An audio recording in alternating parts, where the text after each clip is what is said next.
What is democracy? Democracy is an application of utilitarianism, and its basis, its premise, I should say, is that happiness of the majority justifies um, the choices that we make. When everybody votes or has a vote, the majority will is exhibited in that vote. Direct democracy and referendums. It's specifically indicates what the majority wants to happen in a specific case or instance. So we might vote on should schools reduce the summer holidays or eliminate the summer holidays, and the majority view would prevail. The problem with direct democracy as a ultimate good, or utilitarianism as an ultimate good, is that it allows the majority to have absolute power. And this is bad only to the degree that the organization is in disagreement with itself or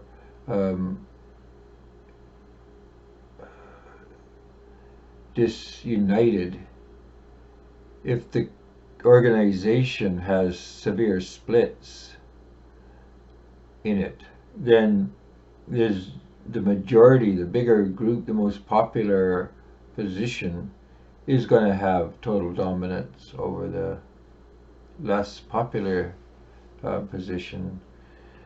And to be really specific and clear about this, if we have the disagreement along racial or religious or political lines, the majority religion or race or political view is going to totally dominate the less popular position. So the one man, one vote, while it's superficially just, it assumes there isn't any fixed division within the community.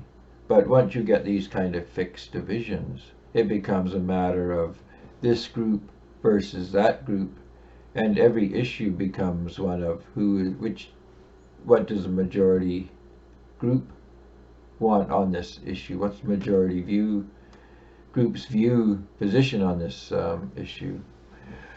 So this is why we get representative democracy and constitutional democracy, where the Constitution prevents the majority from overpowering the minority's rights.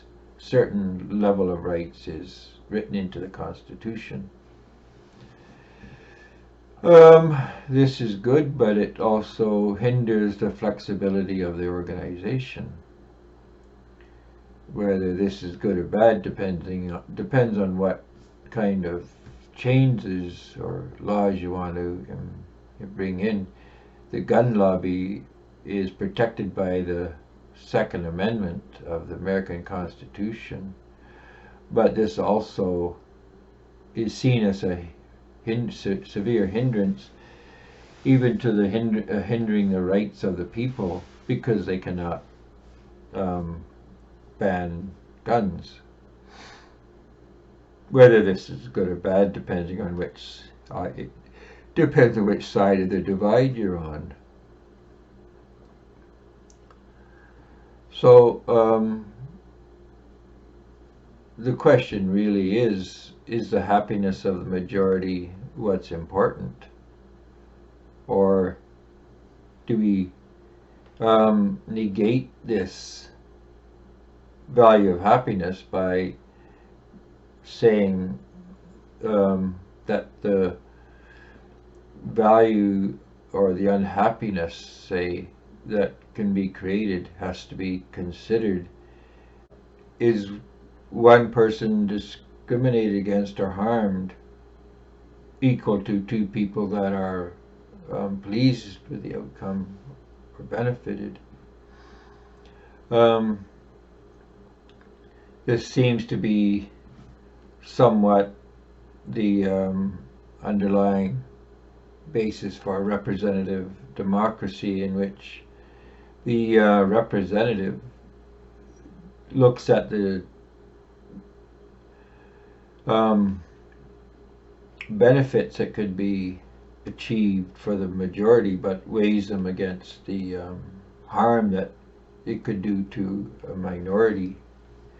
The problem that democracy has is that what it does is inherently irrational and unjust and inequitable, because what it says is that a majority can impose costs on a minority.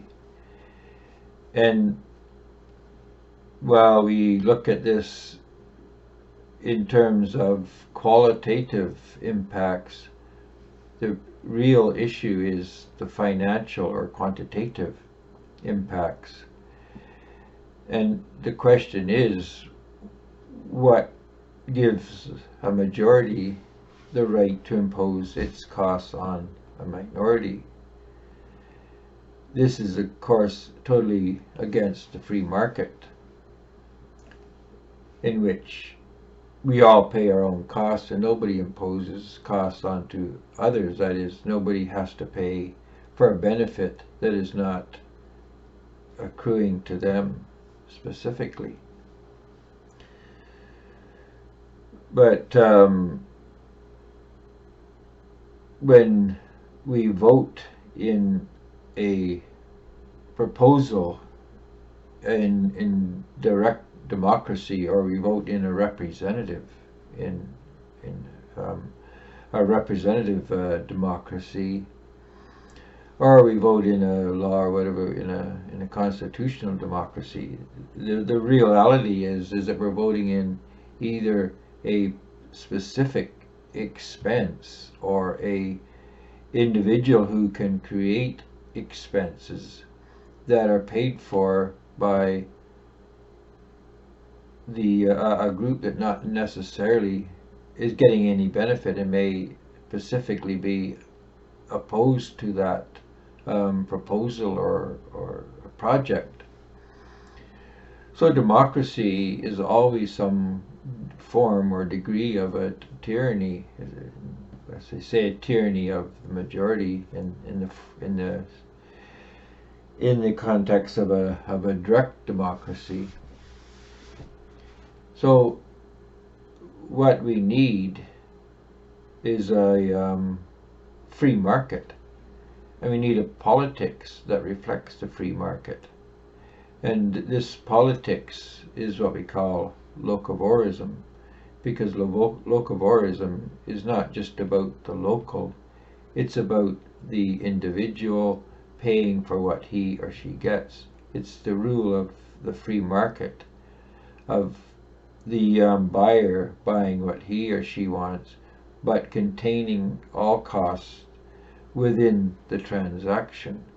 We must transact business as if only the buyer and the seller exist. All costs have to be contained within that transaction itself, so either the seller absorbs the cost or it's passed to the buyer, but there isn't any residue left over to be absorbed by any other agent. In this case, generally, this would be society and future generations.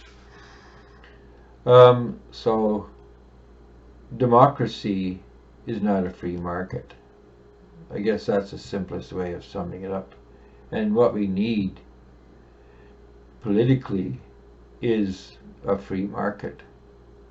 And this is what we've come to call locavorism.